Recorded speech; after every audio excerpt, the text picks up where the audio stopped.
بسم الله الرحمن الرحيم. عن عائشة رضي الله تعالى عنها قالت قال رسول الله صلى الله تعالى عليه وسلم خذي أنت وبنوك ما يكفيك بالمعروف رواہ البخاری۔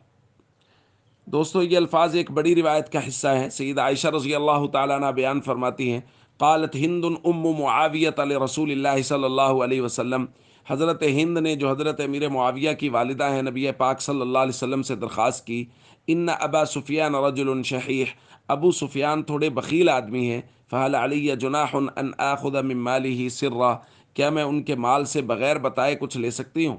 تو نبی کریم صلی اللہ علیہ وسلم نے یہ جملہ ارشاد فرمایا، خذی انت وبنوک ما یکفیک بالمعروف، آپ کو اور آپ کے بچوں کو جو کافی ہو، یعنی جو ضرورت کے بقدر ہو، اتنا آپ لے سکتی ہیں۔ دوستو، وہ لوگ جن کو اللہ رب العزت نے شرف صحابیت نصیب فرمایا، یعنی اللہ رب العزت نے انہوں نے نبی پاک صلی اللہ علیہ وسلم کے دامن کے ساتھ وابستہ کیا، وہ جس طرح زمانہ جاہلیت میں یا کفر کی حالت میں کفر پر مضبوط تھے، اسی طرح وہ اسلام میں آنے کے بعد اسلام پر بھی اسی قدر مضبوط اور ڈٹے رہے اور خالص دل سے اسلام قبول کیا۔ حضرت ہند خود فرماتی ہیں کہ میں نے حضور علیہ الصلوۃ والسلام سے آ کے عرض کیا، ما كان على ظہر الارض من اہل خباء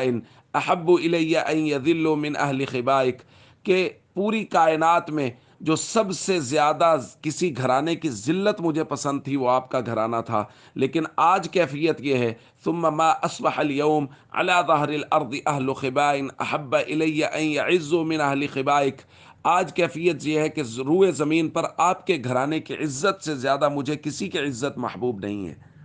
جب اسلام قبول کیا تو اس قدر مضبوطی کے ساتھ کیا، اور انہی کے بارے میں حضور علیہ الصلوۃ والسلام نے بیان فرمایا تھا، خیارہم فی الجاہلیہ خیارہم فی الاسلام، جو لوگ جاہلیت میں مضبوط تھے، وہ جو جاہلیت کے اندر مختار اور معزز لوگ تھے، وہ اسلام میں بھی معزز ہی شمار ہوں گے۔ اور خاندانی شرافت ان لوگوں کی یہ تھی کہ حضور علیہ الصلوۃ والسلام نے ایک مرتبہ بیعت لیتے ہوئے خواتین سے ارشاد فرمایا کہ تم اس بات پر بیعت کرو کہ تم زنا نہیں کرو گی۔ تو حضرت ہند نے درخواست کی، اوتزنی الحرہ، یا رسول اللہ، آزاد عورت بھی زنا کر سکتی ہے؟ یعنی یہ اس قدر پاک دامن پاک باز خاندان تھے، اور پھر اللہ نے ان کو شرف صحابیت بھی نصیب فرما دیا۔ اس لیے حضرت امیر معاویہ ہوں، ان کی والدہ حضرت ہند ہوں، یا حضرت ابو سفیان ہوں، ان لوگوں کا دل سے احترام کرنا چاہیے، کیونکہ انہوں نے نبی کریم صلی اللہ علیہ وسلم کا دامن پکڑا اور بہت مضبوطی سے پکڑا، اور اسلام کو اس قدر مضبوطی سے تھاما کہ پھر چھوٹی چھوٹی باتیں بھی نبی پاک صلی اللہ علیہ وسلم سے پوچھ کے ان پر عمل کرتے رہے اور امت کی رہنمائی کرتے رہے۔ اس خاندان کا اور تمام تر صحابہ کرام، جو